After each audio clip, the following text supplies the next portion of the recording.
Hello everyone. Today we are going to learn about Universal Design for Learning. Universal Design for Learning or UDL is an instructional approach that opens opportunities for all students by using digital media and flexible instruction to help students meet their educational goal, which means Universal Design for Learning is a way of thinking about teaching that helps give all students an equal opportunity to succeed. This approach offers flexibility in the ways students access, engage with it, and show what they know. The concept developed by the National Center on Universal Design for Learning and the Center for Applied and Special Technology was originally proposed by Anne Meyer and David Rose, and since then it has been the topic of extensive discussion among educationists.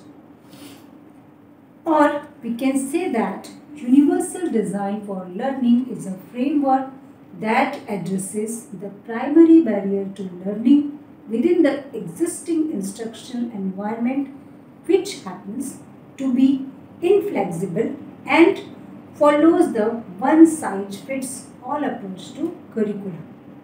Inflexibility of the curricula and the one-size-fits-all approach present the biggest barrier in making curriculum accessible to learners who are gifted, talented, or have disabilities, or those who belong to disadvantaged sections of society may benefit a lot from Universal Design for Learning based curriculum.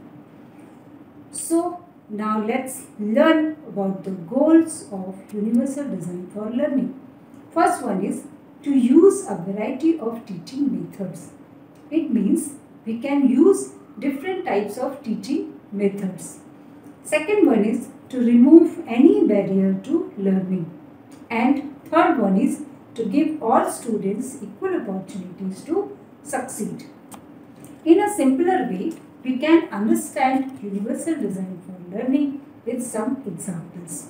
In our day-to-day life, we have faced many examples which makes our task easy, like different accessibility features on smartphones, automatic doors, closed captions, escalators, and curb cuts.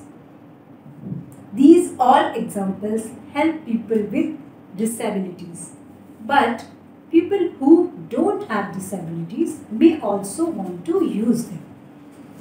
And closed captioning on TV allows people with hearing impairments to see on screen text or what is being said. But closed captioning benefits every person. Although automatic doors are beneficial for physically handicapped or locomotor disabilities, but people who don't have locomotor disabilities may also use them. Let's see some characteristic of Universal Design for Learning. So first one is UDL fosters a sense of belonging. The first step in fostering belongingness is to accept the differences. By accepting differences due to any rhyme or reason, the message of valuing variation gets spread. The focus is shifted from oneness to diverseness. This change in focus gets reflected in planning for teaching which accepts diversity in learning needs as a fact of day-to-day life which requires attention. We can help foster both success and independence when we help children learn through their preferred mode of learning and provide needs and support in learning. The second characteristic is Universal Design for Learning is based on real needs of learners. Actually, it is based on real needs of learner instead of the needs of imaginary average learners. In real classroom school situations, student variability is the norm and not an exception. The learning experience is designed to address the learning needs of the so-called imaginary average learner, may remove the focus from the real learning needs of real students. Learning levels, motivational factors, study habits, economic background, and so on, but studying together in a group. Third characteristic is UDL offers need-based appropriate support. The need-based appropriate support temporarily provided in the UDL might be called scaffolding to learning. Scaffolds learning by allowing self-directed pace of learning, learning through preferred modalities, that is group or individual, and providing learning materials in multiple formats, that is audio, video, large font, choice of colors, ICT enabled, and so on.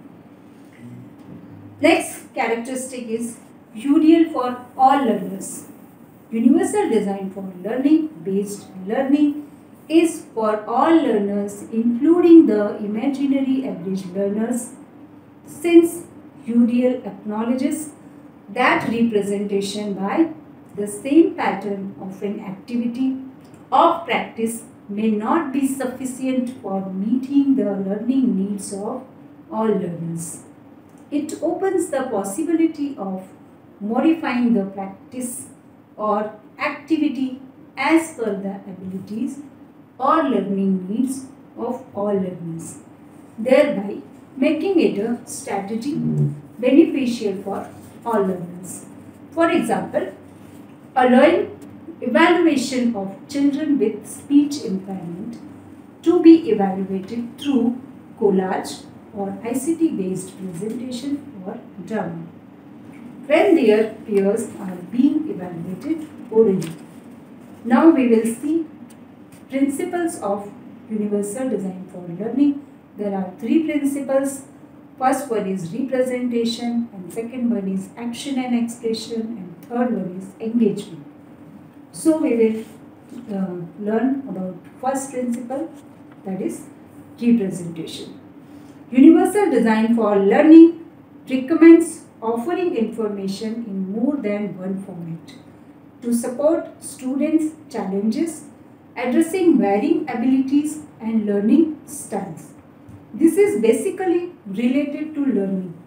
So, teachers should present multiple examples via multiple means to illustrate concepts, use a variety of media, highlight critical features, and support background knowledge. Barriers to learning can be reduced by presenting information or content to be learned in multiple ways so that it becomes equally perceptible and accessible to all learners.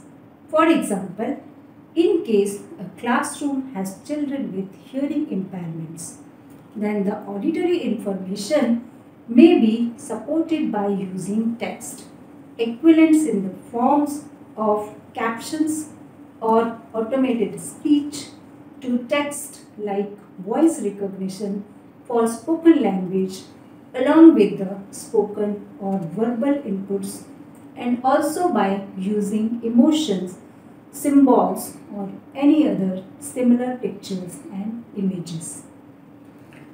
Second principle is action and expression.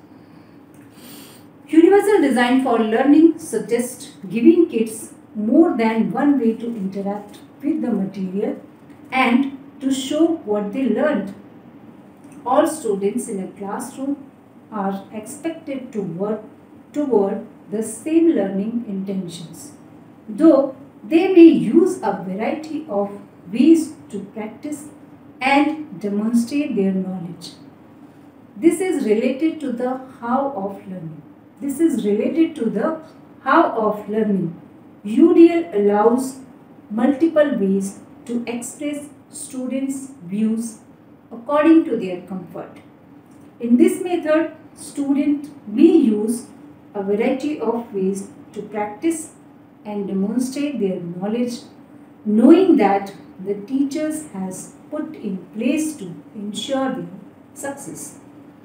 UDL allows multiple means of expression and action to accommodate the learner diversity and address individual learning needs.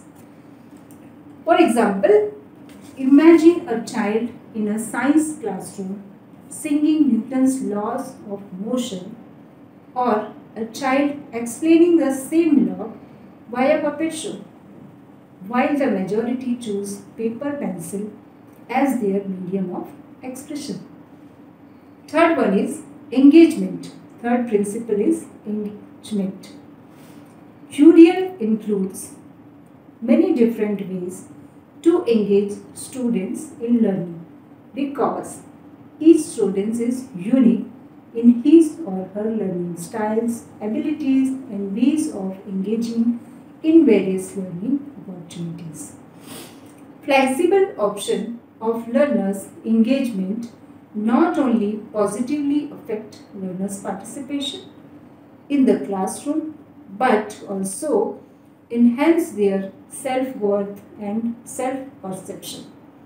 They also serve to break the monotony in the classroom for exercising autonomy, self-discretion in the process of assignment, homework completion, anticipation after completing the assignment, modalities of information collection, design, layout of the report, sequence and timing of completion of the task. In this way, today we have learned concept of UDL and characteristic and principles. Thank you for listening to me.